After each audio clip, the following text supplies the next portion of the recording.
Hi guys! Alam niyo ba na marami sa atin ang hindi masyadong pamilyar sa proseso ng pag-blotter sa PNP? Tara, pag-usapan natin para alam natin ang gagawin kung sakaling kailangan. Una sa lahat, ano nga ba ang blotter? Ang blotter ay isang opisyal na record ng mga insidente o reklamo na nireport sa PNP. Pwedeng ito ay tungkol sa away, pagkawala ng mga gamit o anumang bagay na may kinalaman sa krimen o hindi pagkakaunawaan. Ngayon, paano nga ba magpa-blotter? Simple lang. Step 1. Pumunta sa pinakamalapit na PNP station.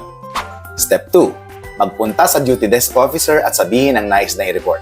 Kailangan mo lang na ilahad ng maayos ang mga detalye ng pangyayari. Step 3. Kukunin nila ang mga detalye mo kasama ang pangalan, address, at iba pang impormasyon na mahalaga. Step 4. Pagkatapos, i-encode nila ang mga impormasyon sa logbook o ang computerized system ng PNP.